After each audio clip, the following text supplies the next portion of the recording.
ನಮಸ್ಕಾರ, ಸಮತಾ ನ್ಯೂಸ್ಗೆ ಸ್ವಾಗತ.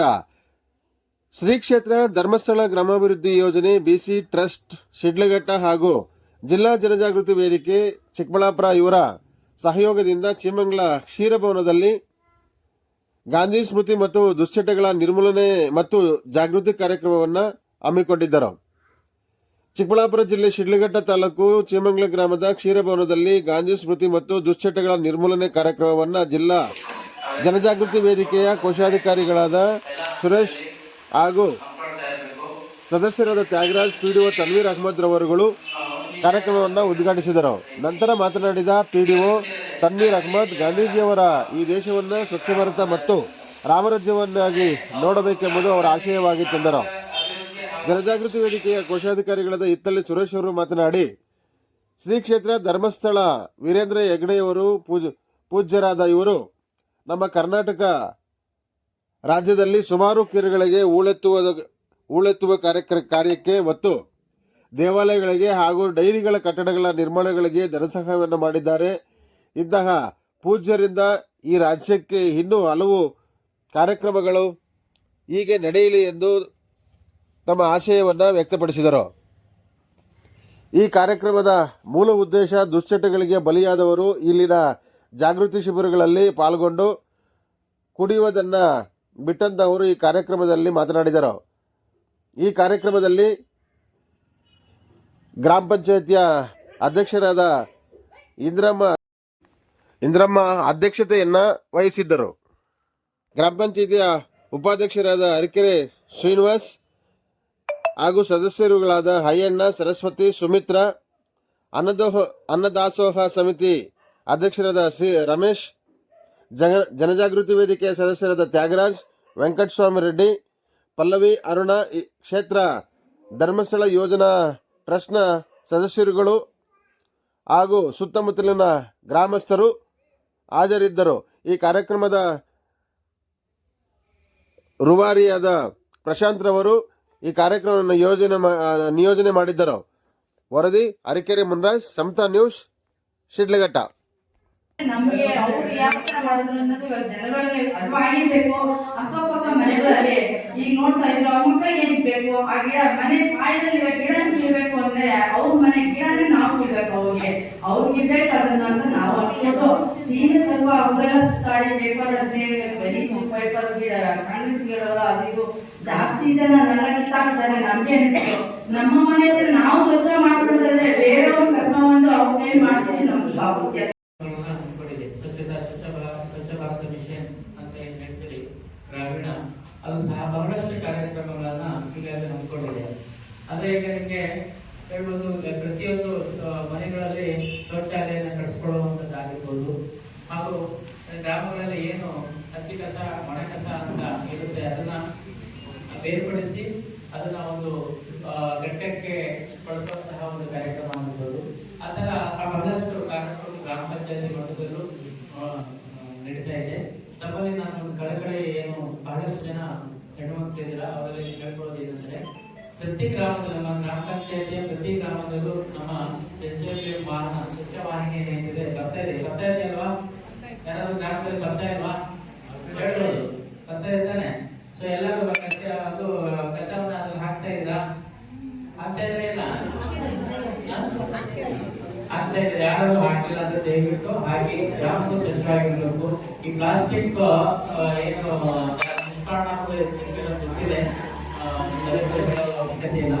ದಯವಿಟ್ಟು ನಾವು ನಮ್ಮ ಏನು ಸ್ವಚ್ಛವಾಗಿ ಬರುತ್ತೆ ಅದರಲ್ಲಿ ನೀವು ಮನೆಗಳಲ್ಲಿ ಎದುರಿಸ್ತಿರುವಂತಹ ಏನು ಹಸಿ ಕಸ ಒಣ ಕಸವನ್ನ ನೀವು ನಮ್ಮ ಸ್ವಚ್ಛವಾಗಿ ಹಾಕಿ ಕಳಿಸ್ಬೇಕು. ಮತ್ತೆ ಏನು ಪ್ರತಿಯೊಂದು ಕುಟುಂಬದಲ್ಲೂ ಇವಾಗ IHHN ಅಂದ್ರೆ ಶೌಚಾಲಯ ನಿರ್ಮಾಣ ಮಾಡಿಕೊಟ್ಟಿದ್ದಾರೆ. ಸೊ ಅದನ್ನ ಬಳಸೋ ಕಾರ್ಯ ಕೂಡ ಬಹಳಷ್ಟು ಕಡೆ ಹಳ್ಳಿಗಳಲ್ಲಿ ಕೆಲವಡೆ ಬಳಸ್ತಾ ಇಲ್ಲ ಅಂತ ಹೇಳ್ಬಿಟ್ಟು ಒಂದು ಸಮಸ್ಯೆಗಳು ನಮ್ಮಲ್ಲಿ ಬರ್ತಾ ಇದೆ. ದಯವಿಟ್ಟು ಅದನ್ನ ಬಳಸುವಂತದ್ದು ಆಗ್ಬೇಕು. ಸೊ ಈ ತರ ಎಲ್ಲ ಕೆಲವು ಸಮಾಜನ ಒಂದು ಸುಧಾರಿಸ್ತಕ್ಕಂತಹ ಒಂದು ಕ್ರಮಗಳಾಗಿರ್ತವೆ. ಅದಕ್ಕೆಲ್ಲರೂ ಕೈಗೊಳಿಸಬೇಕು ಅಂತ ಹೇಳ್ತಾ ನನಗೆ ಮಾತಾಡೋಕ್ಕೆ ಅವಕಾಶ ಕೊಡ್ತಕ್ಕಂತಹ ಎಲ್ಲರಿಗೂ ನೀರನ್ನ ಹಿಂಗಿಸಿ ಮತ್ತೆ ಮರುಬಳಕೆ ಅಂದ್ರೆ ಬೋರ್ವೆಲ್ ಅಂದ್ರೆ ರೀಚಾರ್ಜ್ ಆಗೋದು. ಅಂದ್ರೆ ಇವತ್ತು ಅದು ಕೂಡ ಒಂದು ಜೊತೆಯಲ್ಲಿ ನಡೀತಾ ಇದೆ. ಅದೇ ತರ ಇವತ್ತು ಆ ಪರಿಸರದ ಬಗ್ಗೆ ಬಹಳಷ್ಟು ಕಾಳಜಿ ಇದೆ. ಮತ್ತೆ ನಮ್ಮ ಸರ್ಕಾರ ಅದನ್ನ ಪ್ರತಿ ವರ್ಷ ಕೂಡ ಏನು ಪರಿಸರ ದಿನ ಅಂತ ಆಚರಣೆ ಮಾಡ್ತಾ ಇದ್ದೀವಿ. ಅದಕ್ಕೆ ಮೂಲ ಕಾರಣ ನಮ್ಮ ಸಾಲುಮರದ ತಿಮ್ಮಕ್ಕ. ಯಾಕಂತಂದ್ರೆ ಇವತ್ತು ತಿಮ್ಮಕ್ಕ ಅಂದ್ರೆ ಯಾರಿಗೂ ಗೊತ್ತಾಗ್ತಿರ್ಲಿಲ್ಲ. ಅಂದ್ರೆ ಅವರ ಸೇವೆ ನಿರಂತರವಾಗಿ ಮಾಡ್ಕೊಂಡ್ಬಂದ್ರೆ ಏನು ಒಂದು ಮರ ಅಂದ್ರೆ ಗಿಡ ನೆಟ್ಟು ಮರ ಮಾಡುವಂಥದ್ದು. ಇವತ್ತು ಸಾಲುಮರದ ತಿಮ್ಮಕ್ಕ ಇವತ್ತು ಇಡೀ ರಾಜ್ಯದಂತೆಲ್ಲ ಇವತ್ತು ಸಾಲುಮರದ ತಿಮ್ಮಕ್ಕ ಅಂತಂದ್ರೆ ಯಾರು ಅಂತೇಳಿ ಗೊತ್ತಾಗಿದೆ.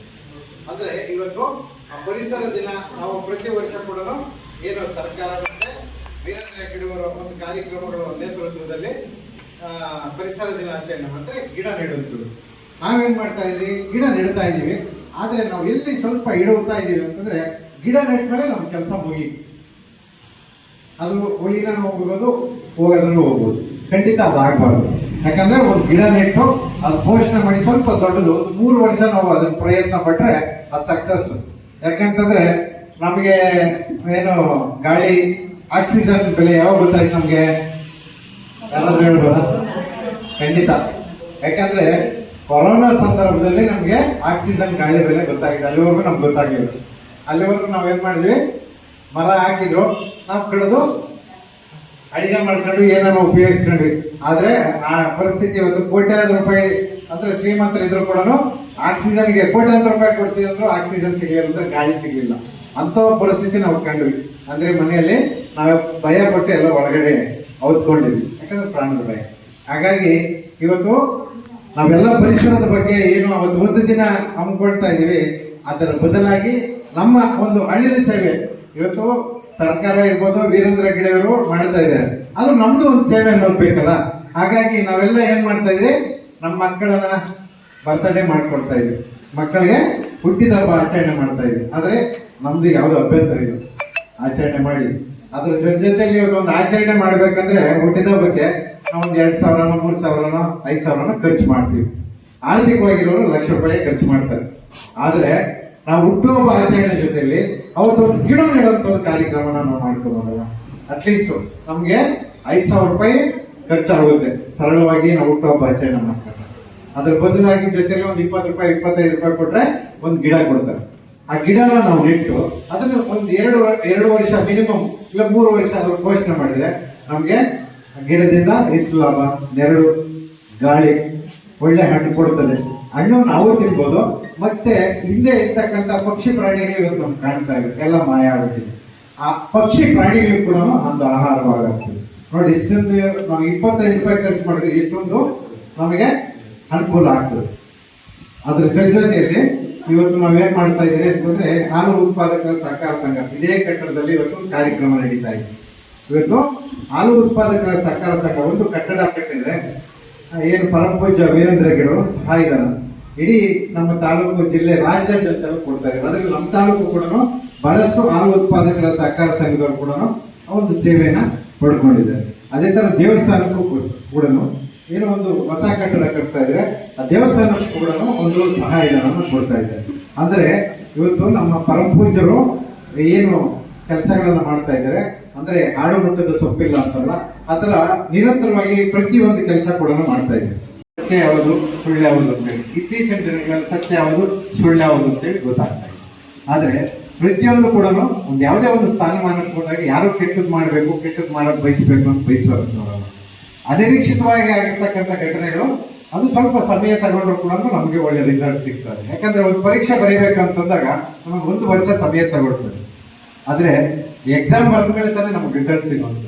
ಹಾಗಾಗಿ ಇವತ್ತು ಪರಮಪೂಜ್ಯರು ಏನ್ ಮಾಡ್ತಾ ಇದ್ದಾರೆ, ಏನೇ ಮಾಡಿದ್ರು ಕೂಡ ಪ್ರತಿಯೊಬ್ಬರು ಕೂಡ ಇವತ್ತು ಅವರವರ ಶಕ್ತಿಯಾನುಸಾರ ಹೊರಗಡೆ ಬಂದು ಅವರ ಕಾಲ ಮೇಲೆ ಅವ್ರ ನಿಂತ್ಕೊಂಡು ಅವರು ಜೀವನ ಮಾಡ್ಲಿ ಅಂತೇಳಿ. ಖಂಡಿತ. ಯಾಕಂತಂದ್ರೆ ಇವತ್ತು ಒಂದು ಸರ್ಕಾರ ಏನೋ ನಡೀತಾ ಇದೆ, ನಮ್ಮ ಪರಮಪೂಜ್ಯರು ಒಂದು ಮಿನಿ ಸರ್ಕಾರ ಅಂತಂದ್ರು ತಪ್ಪಾಗಲ್ಲ. ಯಾಕಂದ್ರೆ ಎಲ್ಲಾ ತರದ ಒಂದು ಸಹಾಯನ ಅವರು ಒಂದು ಕೊಡ್ತಾ ಇದ್ದಾರೆ. ಅಂದ್ರೆ ಇವತ್ತು ನಾವು ಆ ಒಂದು ಸಹಾಯನ ಪಡ್ಕೊಂಡು ಒಳ್ಳೆಯ ಸಮಾಜಕ್ಕೆ ಒಳ್ಳೆಯವರಾಗಬೇಕು. ಆಮೇಲೆ ನಮ್ಮ ಕೈಲಿಂದ ನಮ್ಮ ಅಳಿಲಿಸಬೇಕು. ಯಾಕಂತಂದ್ರೆ ಆರ್ಥಿಕವಾಗಿ ನಾವು ದೊಡ್ಡ ಮಟ್ಟದಲ್ಲಿ ಮಾಡಿಲ್ಲ ಅಂತಂದ್ರು ನಾವು ಒಂದು ಸಣ್ಣ ಮಟ್ಟದಲ್ಲಿ. ಯಾಕಂತಂದ್ರೆ ಇವತ್ತು ದೇಶ ನಮಗೇನು ಕೊಡ್ತು ಅಂತ ನಾವು ಪ್ರಶ್ನೆ ಮಾಡ್ತೀವಿ, ಸರ್ಕಾರ ನಮಗೇನು ಕೊಡ್ತು ಅಂತ ನಾವು ಪ್ರಶ್ನೆ ಮಾಡ್ತೀವಿ. ಆದ್ರೆ ನಾವು ನಮ್ಮ ದೇಶಕ್ಕೆ ಏನು ಕೊಟ್ವಿ, ನಮ್ಮ ರಾಜ್ಯಕ್ಕೆ ಏನು ಕೊಟ್ವಿ, ನಮ್ಮ ಊರಿಗೂ ಏನು ಕೊಟ್ವಿ, ಅದು ಪ್ರಶ್ನೆ ಮಾಡ್ಕೊಬೇಕಲ್ಲ. ಇವ್ರ ಕೈಯಲ್ಲಿ ಉತ್ಸವ ಊಟ ಮಾಡುವಂತ ಒಂದು ಭಾಗ್ಯ ಯಾಕೆ ಸಿಗ್ತದೆ ಹೇಳಿದ್ರೆ ಆ ತರದ ಒಂದು ಕಾರ್ಯಕ್ರಮ ನಿರಂತರವಾಗಿ ರಮೇಶ್ ಅಣ್ಣ ಅವರು ಒಂದು ತಂಡ ಏನಿದೆ ಅವ್ರ ಕಡೆಯಿಂದ ಇನ್ನೂ ಸಾಕಷ್ಟು ಆಗಲಿ.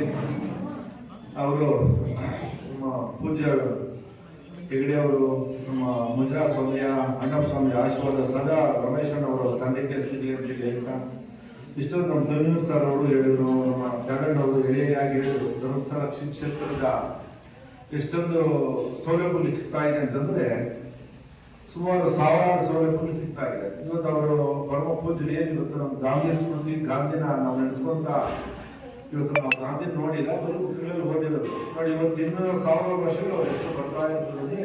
ಅವ್ರು ಏನ್ ಮಾಡಿದರೆ ಇವತ್ತು ಗ್ರಾಮಗಳು ರಾಮರಾಜ್ಯ ಆಗಬೇಕು, ಗ್ರಾಮಗಳು ಒಂದು ಅಭಿವೃದ್ಧಿ ಆದ್ರೆ ದೇಶ ಅಭಿವೃದ್ಧಿ ಆಗ್ತದೆ. ಅವರ ಸ್ವಚ್ಛತೆ ಬಗ್ಗೆ ಇವತ್ತು ನಮ್ಮ ಪರಮ ಪೂಜ್ಯರು ಸೇಮ್ ಅದೇ ಒಂದು ಹಾದಿಯಲ್ಲಿ ಏನ್ ನಮ್ಮ ಗಾಂಧಿ ಅವರ ತತ್ವಗಳಿತ್ತು, ಅದೇ ತತ್ವಗಳಲ್ಲಿ ನಮ್ಮ ಪರಮ ಪೂಜ್ಯರು ಯುವಕರನ್ನು ನಡೀತಾ ಇದ್ದಾರೆ. ಇವತ್ತು ಸುಮಾರು 55 ಲಕ್ಷ ಜನ ಇವತ್ತು ನಮ್ಮ ಧರ್ಮಸ್ಥಳ ಸಂಘದಲ್ಲಿ ಇದ್ದು ಅವರ ಕುಟುಂಬಗಳೆಲ್ಲ ಸೇರಿದ್ರೆ 2-3 ಕೋಟಿ ಜನ ಆಗ್ತಾರೆ. ಇವತ್ತೇನು 1000 ಸುಮಾರು 1.25 ಲಕ್ಷ ಕೋಟಿ ಇವತ್ತು ನಮ್ಮ ಗ್ರಾಮೀಣ ಅಭಿವೃದ್ಧಿಗೆ ಒಂದು ಸಾಲ ಸೌಲಭ್ಯಗಳು ಕಡಿಮೆ ದರದಲ್ಲಿ ಕೊಟ್ಟು ಇವತ್ತು ಗ್ರಾಮಗಳ ಅಭಿವೃದ್ಧಿ ಆಗ್ಬೇಕಂತೇಳಿ ಇವತ್ತು ಹಾಲಿನ ಸೊಸೈಟಿಗಳು 300 ಅಲ್ಲಿ ಹಾಲು ಹಾಕಿ ಅಲ್ಲೇ ಒಂದು ಕಸಬನ್ನ ಆಗ್ಲಿ ಅಂತೇಳಿ ಸಾಕಷ್ಟು ಕಟ್ಟಡಗಳಿಗೆ 1 ಲಕ್ಷ, 2 ಲಕ್ಷ, 5 ಲಕ್ಷ ಕೊಡ್ತಾ ಇದ್ದಾರೆ. ಹಾಗೂ ಎಲ್ಲ ಹೇಳಿದ್ದಾರೆ ನಿರಂತರವಾಗಿ. ಸ್ವಲ್ಪ ಹೇಳೋಣ. ಮತ್ತೆ ಕೋವಿಡ್ ಸಂದರ್ಭಗಳಲ್ಲಿ ಸಾಕಷ್ಟು ಜನಕ್ಕೆ ಸುಮಾರು ತಿಂಗಳುಗಳು ಊಟದ್ದು, ನೀರಿದ್ದು, ಆಕ್ಸಿಜನ್ದು, ಆಂಬುಲೆನ್ಸ್ ಸಾಕಷ್ಟು ವ್ಯವಸ್ಥೆಗಳು ನಮ್ಮ ಪೂಜ್ಯರು ತುಂಬಾ ಒಂದು ಸಹಾಯ ಮಾಡಿದ್ರು. ಇವತ್ತು ಮಕ್ಕಳು ಹೇಳಿಕೆಗಳಿಗಾಗಿರ್ಬೋದು, ಪರಿಸರದ ಬಗ್ಗೆ, ನೀರಿನ ಬಗ್ಗೆ, ಇವತ್ತು ಇವತ್ತು ಗ್ರಾಮೀಣ ಪ್ರದೇಶದಲ್ಲಿ ಮಕ್ಕಳು ವಿದ್ಯಾಭ್ಯಾಸ ಮಾಡೋದು ತುಂಬಾ ಕಷ್ಟಕರ ಪರಿಸ್ಥಿತಿಗಳು ಅಂತೇಳಿ ಅರ್ಥ ಒಳ್ಳೆ ಪ್ರತಿಭಾವಂತ ವಿದ್ಯಾರ್ಥಿಗಳಿಗೆ ಸ್ಕಾಲರ್ಶಿಪ್ ಕೊಡುವಂಥದ್ದು, ಲ್ಯಾಪ್ಟಾಪ್ಗಳನ್ನ ಕೊಡುವಂಥದ್ದು, ಸಾಕಷ್ಟು ಇದನ್ನ ಕೊಡ್ತಾ ಇದ್ದಾರೆ. ಹಾಗೆ ಅಷ್ಟೇ ಅಲ್ಲದೆ ಒಂದು ಸರಳವಾಗಿ ಮದುವೆಗಳು ಮಾಡಬೇಕು. ಇವತ್ತು ಸುಮಾರು ಮದುವೆಗಳಿಗೆಲ್ಲ ದುಂದುವೆಚ್ಚಗಳು ಮಾಡಿ ಆರ್ಥಿಕ ಪರಿಸ್ಥಿತಿ ಸಂಕಷ್ಟ ಸಿಗ್ತಾ ಇದ್ದಾರೆ ಅಂತೇಳಿ ಅಲ್ಲಿ ಇವತ್ತು ಸಾವಿರಾರು ಮದುವೆಗಳು ಮಾಡಿ ಒಂದು ಅವರ ಒಂದು ಇದಕ್ಕೆ ಅವ್ರ ಮಾರ್ಗದರ್ಶನ ಎಲ್ಲ ಸರಳವಾಗಿ ಆಗ್ಬೇಕಂತೇಳಿ ಅವರೊಂದು ದೊಡ್ಡ ಆಸನ ಒಂದು ಮಹಾನ್ ನಾಯಕರಿದೆ ನಮ್ಮ ಪರಮ ಪೂಜ್ಯರು. ಅದು ಇತ್ತೀಚೆಗೆ ನಮ್ಮ ಕೈಗಾರಿಕೆ ತಿಂಗಳಲ್ಲಿ ತುಂಬಾ ಒಂದು ಕಷ್ಟದ ಒಂದು ಬರಗಾಲಕ್ಕಾಗದ ಒಂದು ಸ್ಥಿತಿ ಬಂದು ನಮ್ಮ ಧರ್ಮಸ್ಥಳ ಸುಮಾರು 800-900 ವರ್ಷಗಳ ಇತಿಹಾಸ ಇರೋದಕ್ಕೆ ಯಾರೋ ಕೆಲವು ಕಿಡಿಗೇಡಿಗಳು ಒಂದು ಅದನ್ನ ಗಣಕ ತಗೊಂಡು ಆ ಒಂದು ಕೇಂದ್ರ ಸಾಕಷ್ಟು ಮಾಡಿದ್ರು ಏನಿವತ್ತು ಅಲ್ಲಿ ಭಕ್ತಿಪೂರ್ವಕವಾಗಿ ಧರ್ಮಸ್ಥಳ ಸತ್ಯವಾದ ಒಂದು ಸ್ಥಳಕ್ಕೆ ಯಾರೇ ಬಂದ್ರು ಕೆಲವರೆಲ್ಲ ಅದನ್ನು ಮುಸ್ಲಿಮರ ಕಂಡು ಹೋದ್ರು ಇವತ್ತು ಸತ್ಯಾಸತ್ಯ ಅನ್ನೋದು ಇವತ್ತು ಉಳಿತು. ಆ ಒಂದು ಆ ಧರ್ಮಸ್ಥಳಕ್ಕೆ ಇವತ್ತು ದುಶ್ಚೇತನ ಬಗ್ಗೆ ಸರ್ಕಾರಗಳು ಗಲ್ಲಿಗೂ ಇವತ್ತು ಸಾರಾಯಿ ಅಂಗಡಿಗಳು, ಮದ್ಯದ ಅಂಗಡಿಗಳು ಮಾಡಿ ಸಾವಿರಾರು ಲಕ್ಷಾಂತರ ರೂಪಾಯಿನ ಹಣ ಗಳಿಸೋದಕ್ಕೆ ಮಾಡಿದ್ರು. ನಮ್ಮ ಇವರು ದುಶ್ಚೇತನಗಳು ಸಿಕ್ಕಿ ಸುಮಾರು ಕುಟುಂಬಗಳು ಇವತ್ತು ಹಾಳಾಗ್ತಾ ಬಂತು. ನಮ್ಮ ಪೂಜ್ಯರು ಆ ಸುತ್ತಮುತ್ತ ಭಾಗದಲ್ಲಿ ಆಗಿರ್ಬೋದು ಈ ಒಂದು ದುಷ್ಟಚೇತನಗಳಿಗೆ ಬಾಲ ಮುಕ್ತರು ಆಗಬಾರ್ದು, ಒಂದು ದುಷ್ಟ ಒಂದು ಇದಕ್ಕೆ ಆಗಬಾರ್ದು ಅಂತೇಳಿ ಸುಮಾರು ಒಂದು ಮಧ್ಯವಸ್ಥೆಗಳು ಮಾಡಿ ಇವತ್ತು ಸುಮಾರು ಲಕ್ಷ ಜನ ಕುಡಿತ ಬಿಡಿಸಿದ್ರು. ಅವರು ಒಂದು ಮನೆ ಒಂದು ದೀಪ ಬೆಳಗ್ಲಿ ಅಂತೇಳಿ ಒಂದು ಇದನ್ನ ನಾವು ಪೂಜೆಗೆ ಇಟ್ಕೊಂಡ್ರು. ಕಟ್ಟಕಡೆ ವ್ಯಕ್ತಿಗಳಿಗೂ ನಮ್ಮ ಧರ್ಮಸ್ಥಳ ಒಂದು ದೀಪ ಬೆಳಗ್ಲಿ ಅಂತೇಳಿ ನಮ್ಮ ಪೂಜ್ಯರು ಸಾಕಷ್ಟು ಒಂದು ಆಶಯ ಇತ್ತು. ಅದೇ ತರ ಇವತ್ತು ಸತ್ಯವಾಗಿ ನಡೀತಾ ಇದೆ. ಅವರ ಒಂದು ಮಾತು ಬಳಸಿದ್ರೆ ಎಷ್ಟೊಂದು ಸತ್ಯ ಅಂತೇಳಿ 40 ವರ್ಷಗಳು ಚಿಂತಾಮಣಿ ಬಂದ್ರು ಫಸ್ಟ್ ಟೈಮ್ ಬೂರ್ಮಾತ್ನಲ್ಲಿ ಕ್ಷೇತ್ರಕ್ಕೆ. ಅದೊಂದು ಸಣ್ಣ ಕ್ಷೇತ್ರ ಇತ್ತು. ಪೂಜ್ಯ ಸಣ್ಣ ಕ್ಷೇತ್ರಕ್ಕೆ ಬಂದು ಚಿಂತಾಮಣಿಯಿಂದ ಒಂದು ಹೈವೇಯಿಂದ ಬೂರ್ಮಾತ್ನಲ್ಲಿ ಹೋಗ್ಬೇಕು. ಸುಮಾರು 20,000 ಜನ ಸೇರಿದ್ರು. ಆ ಒಂದು ಕ್ಷೇತ್ರ ನೋಡಿ ಇನ್ನೊಂದು ಬೃಹದಾಕಾರದ ಕ್ಷೇತ್ರವಾಗಿ ಬೆಳೀತದಂತೇಳಿ ಅವರೊಂದು ಏನೊಂದು ವಾಗ್ದಾನ ಬಂತು. ಇವತ್ತು ಅಲ್ಲಿ ಸಾಕಷ್ಟು ಕೋಟ್ಯಾಂತರ ರೂಪಾಯಿನ ಒಂದು ಸಮುದಾಯಗಳಾಗಿರ್ಬೋದು, ಒಂದು ಶಾಲಾ ಕಾಲೇಜಿನ ಒಂದು ನಿರಂತರವಾಗಿ ಆಯಿತು ಅನ್ನೋದು ಬಾಯಾಶ ಏನು ಕ್ಷೇತ್ರದ ಎಲ್ಲ ಹೋಗಿ ಬನ್ನಿ. ಇತ್ತೀಚೆಗೆ ಒಂದು ಮೂರ ತುಂಬ ಜನ ಕಡಿಮೆಯಾಗಿದ್ದು ನೀವು ಸಾಕಷ್ಟು ಜನ ಸೇರ್ತಾ ಇದ್ದಾರೆ. ನಾವೆಲ್ಲ ಕುಟುಂಬಗಳಲ್ಲಿ ಹೋಗಿ ಅಂತ ಒಂದು ಗುರುತಿಂಬರುವಾದ ಒಂದು ಕ್ಷೇತ್ರ ನಾವು ನೋಡಬೇಕು. ಮಕ್ಕಳೆಲ್ಲ ಹೋಗಿ ಬನ್ನಿ ಅಂತೇಳಿ ಈ ಒಂದು ಅಧ್ಯಕ್ಷರು ಉಪಾಧ್ಯಕ್ಷರು ಇವರೆಲ್ಲ ಅಷ್ಟೇ ಸೇರಿಸಿ ಮರಣ ಮೇಡಮ್ ಅವರು ಮೇಡಮ್ ಅವರು ನಿರಂತರವಾಗಿ ಮಾಡಿದ್ದಾರೆ. ಇವೆಲ್ಲ ಸೇವಕರನ್ನ ಇಷ್ಟೊಂದು ಜನ ಸೇರೋದಕ್ಕೆ ನಮಗೆಲ್ಲ ಪ್ರೋತ್ಸಾಹ ಇದೆ. ಸಮಯ ಅಂದ್ರೆ ಎಷ್ಟೋ ಜನ ಸಂಜೆ ಮನೆಯಲ್ಲಿ ಜನಗಳಿಂದ ಬಂದು ಕೊಡಂತ ಹಿಂಸೆ ಆ ಮಕ್ಕಳಿಗಾಗ್ಬೋದು, ಆ ಮನೆ ದುಡಿಯಾಗಿರ್ಬೋದು, ಜೀವನ ನಡೆಸೋಕೆ ಎಲ್ಲ ಒಂದ್ ಕಡೆ ಕಷ್ಟ ಕಾಲದಲ್ಲಿ ಇವತ್ತು ಈ ಚಟ ಬಿಡುವಂತ ಒಂದು ವ್ಯವಸ್ಥೆ ಮಾಡಿ ಸುಮಾರು 7 ವರ್ಷದಿಂದ ಬಿಟ್ಟಿದ್ದಾರೆ ಅಂತ ಗೊತ್ತಾಯ್ತು. ಆ ಒಂದು ಸಮಯ ತಂದು ಇವತ್ತೇನು ಮನೆಗೆ ಚಟ ಬಿಡುವಂತ ಒಂದು ಕಾರ್ಯಕ್ರಮ ಹಮ್ಮಿಕೊಂಡಿದ್ದಾರೆ. ಅದು ತುಂಬಾ ಯಶಸ್ವಿಯಾಗಲಿ. ಎಲ್ಲ ಮನೆಗಳಿಗೂ ಎಲ್ಲ ಕಡೆ ಇನ್ನೊಂದು ಮನೆಗಳಲ್ಲಿ ಹೋಗಿ ಆ ಚಟಗಳಿಗೆ ಏನಿದ್ದಾರೆ ಅಡ್ಡಿಪಡಿಸಿದ್ದಾರೆ ಅವರೆಲ್ಲ ಹೋಗಿ ಎಲ್ಲ ಒಂದ್ ಕಡೆ ದೂರ ಮಾಡ್ಕೊಳ್ಳೋದ್ರಿಂದ ತುಂಬಾ ಒಳ್ಳೇದಾಗುತ್ತೆ. ಮತ್ತೆ ಅದೇ ರೀತಿ ಏನೇ ಒಂದು ಸಂಸ್ಥೆ ವರ್ಷಗಳಿಂದ ಏನು ಸೇವೆ ಮಾಡ್ಕೊಂಡು ಬರ್ತಾ ಇದೆ. ಈ ಗುಂಡಿಯಾಗೆ ಮನೆಗೆ ಯಾವ ಸಮಸ್ಯೆ ಬಂದಾಗ ವಾರಕ್ಕೊಮ್ಮೆ ಈ ಟ್ರಾನ್ಸಾಕ್ಷನ್ ಸಂಘದಲ್ಲಿ ಒಂದಷ್ಟು 1 ಲಕ್ಷ 2 ಲಕ್ಷ 5 ಲಕ್ಷ ಟಾರ್ಗೆಟ್ ಇದು ಮಾಡಿ ಚೌಕಟ್ಟಲ್ಲಿ ಏನ್ ತಗೊಂಡು ಇವತ್ತು ಸಾಲ ತಗೊಂಡು ವರ್ಷಕ್ಕೊಮ್ಮೆ ವಾರಕ್ಕೊಮ್ಮೆ ಏನ್ ತಿಳ್ಕೊಂಡ ಒಂದು ಕಾರ್ಯಕ್ರಮ ಇದೆ. ಅದೆಲ್ಲ ಒಂದ್ ಕಡೆ ಆ ಮನೆ ದುಡ್ಡಾಗ ಒಂದು ಇದಕ್ಕೆ ಮನೆ ಸಂಬಂಧಪಟ್ಟ ಅವಲಂಬಿತವಾದಂತ ಒಂದು ಸಂಘ ಏನು ಕೊಟ್ಟೆ ಇದೆ. ಅದೊಂದು ಕುರಿ ಆಗ್ಬೋದು, ಮೇಕೆ ಆಗ್ಬೋದು, ಬೇರೆ ಏನೇ ಆಗ್ಬೋದು, ಆ ಫ್ಯಾಮಿಲಿ ಮೊದಲೇ ಇನ್ನೊಂದು ಮಕ್ಕಳಿಗೆ ಒಳ್ಳೆ ರೀತಿ ಸಮಸ್ಯೆ ಇರುತ್ತೆ ಒಂದು ಕುಟುಂಬದಲ್ಲಿ. ಆ ಕುಟುಂಬಕ್ಕೆ ಇವತ್ತು ಚಿರುಣಿಯಾಗಿ ಸಂಸ್ಥಾನದಲ್ಲಿ ಇವತ್ತು ಕೊಟ್ಟಂತ ಒಂದು ವ್ಯವಸ್ಥೆ ಏನಿದೆ ಅದು ತುಂಬಾ ಒಂದು ಪೂಜಿತವಾದ ವಿಚಾರವಾಗುತ್ತದೆ. ಮತ್ತೆ ದೂರದಲ್ಲಿ ಒಂದು ಕಾರ್ಯಕ್ರಮ ತಂದಿರೋದು ನಮಗೆಲ್ಲ ಒಂದು ಹೆಮ್ಮೆ ವಿಚಾರ ಅನಿಸುತ್ತದೆ. ಅವರೆಲ್ಲ ಇವತ್ತು ನಮ್ಮ ಸಮಾಜಗಳ ಸುತ್ತ ಅವರು ನಿಜಾಗ್ತಿದ್ದೇವೆ. ಮತ್ತೆ ಅದೇ ರೀತಿ ಏನು ಇವತ್ತು ಸಂಸ್ಥಾನದಲ್ಲಿ ನಾನಾ ಇತರೆ ಕಾರ್ಯಕ್ರಮ ಏನು ಕೊಡ್ತಾ ಇದ್ದಾರೆ. ಒಂದು ಹಾಸ್ಪಿಟಲ್ ಕಾರ್ಡ್ ಆಗಿರ್ಬೋದು, ಒಂದು ಪಾನ್ ಕಾರ್ಡ್ 250 ರೂಪಾಯಿ ಒಂದು ಪಾನ್ ಕಾರ್ಡ್ 300 ರೂಪಾಯಿ ತಗೊಂಡಿದ್ದಾರೆ. ಯಾವ ಖಾಸಗಿ ಹೋಗೋ ಬೇರೆ ಇದೆ ಸೈಬರ್ ಸೆಂಟರ್ ಎಲ್ಲ. ಆದ್ರೂ ಇದ್ರ ಸಂಸ್ಥಾನದಿಂದ 120 ರೂಪಾಯಿ ಮಿತಿಯಲ್ಲಿ ಏನೇ ಇವತ್ತು ಲಾಭ ಇದೆ ಏನಾದ್ರು ವಿಷಯ ಸಿದ್ಧರಾಗಿ ಅದನ್ನು ನಮಗೆ ಒಂದು ಕೊಡೋ ವ್ಯವಸ್ಥೆ ಏನೇ ಆಗ್ಬೋದು. ಇತರೆ ಹಾಸ್ಪಿಟಲ್ ಇನ್ಶೂರೆನ್ಸ್ ಆಗಿರ್ಬೋದು, LIC ಇನ್ಶೂರೆನ್ಸ್ ಆಗಿರ್ಬೋದು, ಈ ಪಾನ್ ಕಾರ್ಡ್ ಯಾವಾಗ ಮಾಡಿದ್ರೆ ಸಂಸ್ಥಾನದಿಂದ ಈ ಪಾನ್ ಕಾರ್ಡ್ ಮಾಡಿದ್ದಾರೆ. ಆ ಜಿಲ್ಲಾ ಅಧ್ಯಕ್ಷರು ಬಂದಿದ್ರು. ಅವ್ರ ಕಡೆ ತುಂಬಾ ಜನಕ್ಕೆ ಹಳ್ಳಿ ಒಂದು ಕ್ಯಾಂಪ್ ಹಾಕಿಸಿ ಒಂದೇನಿ ಗ್ಯಾಸ್ ಕಾರ್ಡ್ ಆಗ್ಬೋದು, ಈ ಪಾನ್ ಕಾರ್ಡ್ 250-350 ರೂಪಾಯಿ ಟಾರ್ಗೆಟ್ 120 ಮಾಡ್ಕೊಂಡಿದ್ವಿ. ಬಟ್ ಅದೆಲ್ಲ ನಮ್ಗೆ ಒಳ್ಳೆ ಒಂದು ಸುದ್ದಿನೇ ಅನ್ಕೊಂತೀನಿ. ಅದೇ ರೀತಿ ಎಲ್ಲ ಒಳ್ಳೆ ಒಂದು ಭಾಗವಹಿಸೋದಕ್ಕೆ ಎಲ್ಲರೂ ಉತ್ಸುಕ ವೇದಿಕೆ ಮೇಲೆ ಇರುವ ಮುಂಚೆವರಿಗೆ ಮುಂಚೆವರೇ ವೇದಿಕೆ ಅನ್ಸುತ್ತೆ. ನನ್ನ ಮಾತನಾಡ ಅವಕಾಶ ಮಾಡಿಕೊಡ್ತಾರೆ ಎಲ್ಲರಿಗೂ ಧನ್ಯವಾದಗಳು.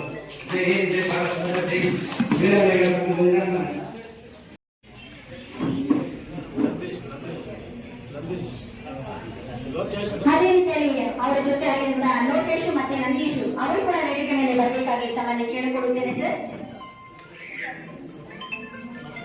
ಸುಮಾರು 4 ವರ್ಷ ಹಿಂದೆ ಲೋಕೇಶ್ ಅವರು ಅವರಿಗೆಲ್ಲರ ಪರವಾಗಿ ಅಭಿನಂದನೆಗಳು.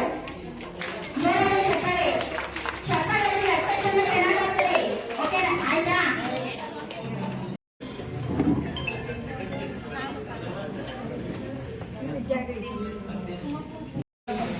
ನಮ್ದು ಹೊಸಕೋಟೆ ತಾಲೂಕು ಎಚ್ಕಾಸ್ ಹತ್ರ ತರಬಳ್ಳಿ ಗ್ರಾಮ ಅಂತ ಹೇಳಿ ನಮ್ದು. ನಮ್ಮ ಮನೆಯವರು ಒಂದು 10 ವರ್ಷದಿಂದಾನೇ ಕುಡಿತಕ್ಕೊಳಗಾಗಿದ್ರು. ಆ ಕುಡಿತದಿಂದ ನಮ್ಮ ಮಕ್ಕಳು ನಾವು ಕೂಡ ತುಂಬಾನೇ ನೋವನ್ನು ಅನುಭವಿಸ್ತಾ ಇದ್ವಿ. ಎಲ್ಲೇ ಒಂದು ಫಂಕ್ಷನ್ಗೆ ಹೋದ್ರು, ಯಾವುದೇ ಒಂದು ಕಾರ್ಯಕ್ರಮಕ್ಕೆ ಹೋದ್ರು ನಮ್ಗೆ ಹಿಂಗ್ ನಡೆಸ್ತಾ ಇದ್ರು. ಏನ್ ಕಪ್ಪ ಬಂದ್ರು ಇವ್ರು ಅಂತೇಳಿ. ಇವರಿಂದ ನಮಗ್ ಕೂಡ ಮರ್ಯಾದೆ ಇರ್ತಾ ಇರಲಿಲ್ಲ. ನಮ್ಮ ಮಕ್ಕಳು ಸ್ಕೂಲ್ ಪೇರೆಂಟ್ಸ್ ಮೀಟಿಂಗ್ ಕಲಿಬೇಕಾದ್ರೂ ನಮ್ಗೆ ಕರೀತಾ ಇರಲಿಲ್ಲ. ನಮ್ಮ ಮಕ್ಕಳು ಬೇಡಮ್ಮ, ನೀನು ಬರಬೇಡಪ್ಪ, ನಿಮ್ಮ ಮಕ್ಕಳು ಬರಬೇಡ ಅಂತೇಳಿ ಹೇಳ್ತಾ ಇದ್ರು. ಎಲ್ಲಿ ಹೋಗಕ್ಕೂ ನಮ್ಗೆ ಸುಮ್ಮನೆ ದುಃಖ ಆಗ್ತಾ ಇತ್ತು. ಯಾಕಪ್ಪ ಈ ಜೀವನ, ಏನಪ್ಪ ಇದು ನಾವು ಬದುಕೋದು ಅಂತೇಳಿ ತುಂಬಾನೇ ನೋವು ಮಾಡ್ತಾ ಇದ್ವಿ. ಆಗ ನಮ್ಮ ಧರ್ಮಸ್ಥಳ ಸಂಘದಿಂದ ಇದೊಂದು ಯೋಜನೆ ಶಿಬಿರ ಬಂತು. ಆವಾಗ ನಮ್ಮನ್ನ ಕರ್ಕೊಂಡು ಹೋಗಿ 8 ದಿವಸ ನಮ್ಗೆ ಏನು ಒಂದು ಮನೆ ತರ ನೋಡ್ಕೊಂಡ್ರು. ನಮ್ಮನ್ನ ಮನೆ ಮಕ್ಕಳ ತರ ನೋಡ್ಕೊಂಡ್ರು. 8 ದಿವಸ ನಾವು ಕೂಡ ಅಲ್ಲೇ ಇದ್ವಿ. ಬೆಳಗ್ಗೆ ಹೋಗಿ ಸಾಯಂಕಾಲ ಬರ್ತಾ ಇದ್ವಿ. ಅವ್ರಿಗೆ ಯಾವುದೇ ಒಂದು ಮಾತ್ರೆ ಇಲ್ಲ, ಒಂದು ಮದ್ದಿಲ್ಲ, ಒಂದು ಇಂಜೆಕ್ಷನ್ ಕೊಟ್ಟಿಲ್ಲ. ಅವ್ರು ಹೇಳಿದಂತ ಒಂದು 8 ದಿವಸ ಅವರು ಮಾತುಗಳನ್ನ ಕೇಳಿ ಅವ್ರ ಸಂಸಾರ